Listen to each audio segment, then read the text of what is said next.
Mesdames et messieurs, bonjour, bonsoir, je suis PF pour LTLT, Lakers tout le temps, la chaîne francophone des Lakers. Très belle victoire des Los Angeles Lakers hier sur le terrain des Kings de Sacramento. Je vais vous expliquer pourquoi cette victoire elle est très importante. Lakers tout le temps, c'est tout de suite.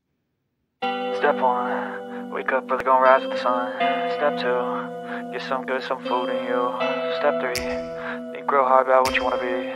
Step 4, everybody just do your thing. Wake up, today's gonna be a good day. Wake up, today's gonna be a good day.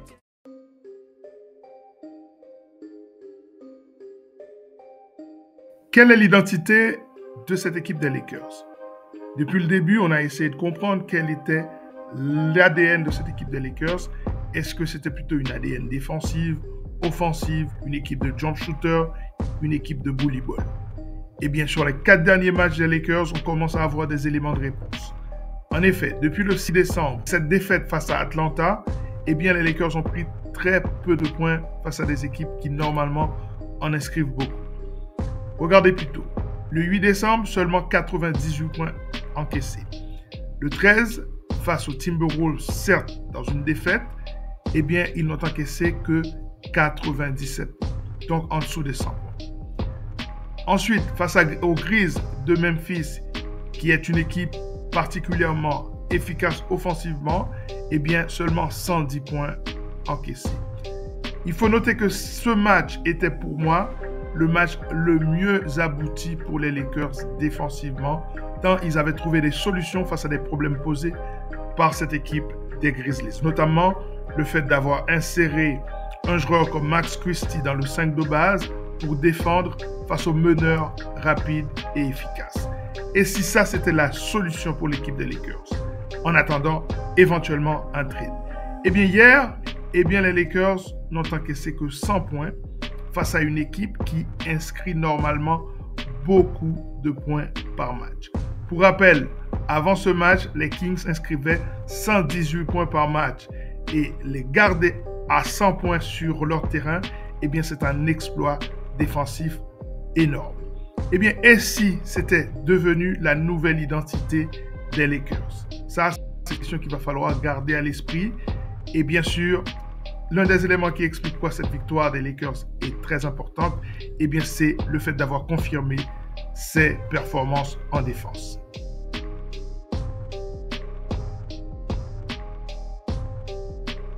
Après l'analyse de l'identité défensive des Lakers, voici un autre élément qui est très encourageant pour la suite pour les Los Angeles Lakers. Il faut comprendre que hier, sur le terrain de l'adversaire, 7 joueurs des Lakers étaient à plus de 10 points. Alors, ça a peut-être l'air anodin, mais en réalité, ça ne l'est pas. Pourquoi? Parce qu'en général, les joueurs de rôle, ce sont des joueurs qui performent mieux à domicile qu'à l'extérieur. Or, aller sur le terrain des Kings de Sacramento et performer de la sorte, eh bien, c'est un signe que cette équipe des Lakers va beaucoup mieux. Dans le 5 de base, seulement Max Christie n'avait pas marqué plus de 10 points. Sinon, 21 pour Davis, 10 pour Hachimura, 19 pour LeBron, 25 pour Reeves, qui était le meilleur marqueur des Lakers hier soir, et puis sur le banc, 16 points de D'Lo et 12 de Gabe Vincent. Ça faisait très longtemps que Gabe ne nous avait pas donné en 22 minutes 12 points, plus 6 quand il est sur le terrain et surtout 3 passes décisives et 5 rebonds. Excellente performance de Gabe Vincent, considérant ce qu'il donnait jusque-là, c'est-à-dire pas grand-chose, en tout cas offensivement. À noter la mauvaise nouvelle qui est toujours la disparition de plus en plus certaine de Dalton Knecht, qui jouait seulement 10 minutes hier, 1 sur 4 au tir, 0 sur 2 à 3 points, 1 rebond et puis 2 petits points inscrits. Donc, je répète, le fait que les joueurs des Lakers, les joueurs de rôle, aient pu inscrire autant de points sur le terrain de l'adversaire est un signe de très bonne santé pour les Los Angeles Lakers.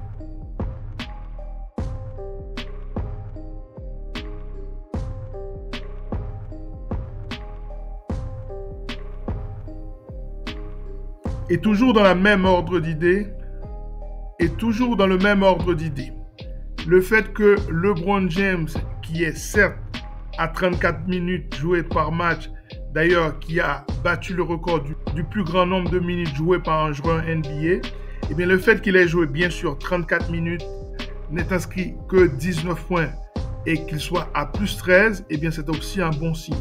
Ça veut dire que les Lakers n'ont pas besoin qu'il soit un scoreur qui s'épuise sur le terrain pour qu'il puisse gagner un match sur le terrain de l'adversaire. Ça, c'est le troisième élément qui prouve que les Lakers sont en bonne santé.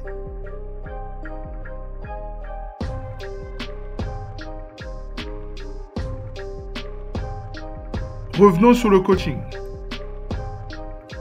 Lors du dernier match face aux Memphis Grizzlies, les Lakers ont fait un ajustement majeur. Un ajustement qu'on n'avait pas vu venir, c'est-à-dire le fait d'insérer tout simplement Max Christie dans le 5 de base. Pour rappel, Christie est passé par plusieurs moments difficiles, des moments où il avait disparu de la rotation. À un moment, on se demandait même, est-ce que ce n'était pas un flop total? Eh bien, force est de constater que le fait que ce joueur rentre en tant que spécialiste en défense, ça apporte de la stabilité à cette défense globale des Lakers. Vous savez qu'Anthony Davis est le patron de cette défense. Hier, c'est 6 blocs, hein, les gars. 6 blocs, 3 interceptions. En fait, quand vous regardez la performance d'Anthony Davis hier, vous vous dites que ce joueur, il est vraiment spécial. En fait. 21 points, plus 19, seulement 3 pertes de balles, 6 contre, 3 interceptions, il te fait 4 passes décisives et il te prend 19 rebonds. Bon, ici, sur le site d'ESPN, ils mettent 19 rebonds, mais selon des stats officielles, c'est 20 rebonds. 7 rebonds offensifs. Il a pris 7 rebonds offensifs, ce qui est énorme dans la NBA d'aujourd'hui. Si les Lakers ont gagné ce match, c'est grâce à lui, grâce à ce travail-là, grâce à cette domination en défense dans la raquette, 6 contre, sachant que cette équipe n'a même pas un pivot réserviste de qualité sur le banc. C'est absolument exceptionnel. Et alors, il peut compter sur un joueur qui va bloquer la première ligne. Parce que le problème, c'est que Anthony Davis a toujours été un grand défenseur, même quand les Lakers prenaient beaucoup de points. C'est seulement que maintenant, Max Christie étant sur la première ligne face aux attaquants élites, par exemple, on a parlé la semaine passée de monsieur Ja Morant, eh bien hier soir, c'était tout simplement De'Aaron Fox. Autrement dit, face à l'élite, vous ne pouvez pas faire mieux en termes de rapidité dans les jambes, d'explosivité et aussi de rapidité dans l'exécution. Et la défense de Max Christie sur ces deux joueurs est très importante. Parce que si vous regardez bien les stats de De'Aaron Fox, au-delà du eye test, c'est-à-dire de ce que tu as vu de tes propres yeux, eh bien, tu vois bien que sans les 10 lancers francs inscrits, eh bien, il était en galère face à Max Christie. 7 sur 17 seulement. Très bonne performance, très bonne entrée de Max Christie face à ces joueurs élites. Et c'est le deuxième de suite sur lequel il a fait un excellent travail. Parce que face à ces joueurs-là, en général, tu prends une quarantaine de points et tu ne peux pas gagner les matchs. Et bien lui, le fait qu'il soit assez rapide pour rester en face de ces joueurs-là et qu'il soit assez puissant et assez grand de taille pour empêcher qu'ils puissent le dominer, eh bien ça, pour les Lakers, c'est une excellente nouvelle.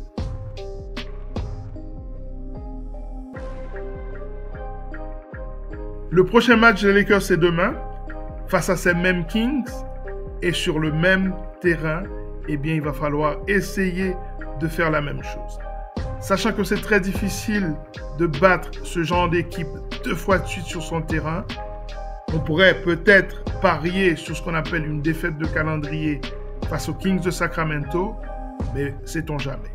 Si les Lakers gagnent ce deuxième match, eh bien, ce sera une excellente performance sur le terrain, encore une fois, d'un concurrent direct.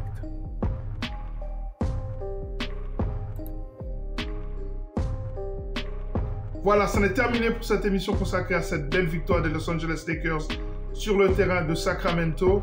Une victoire surtout en défense. Les Lakers jouent demain face à cette même équipe des Kings.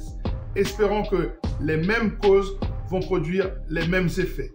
puisque les Lakers sont également en déplacement chez les Kings de Sacramento.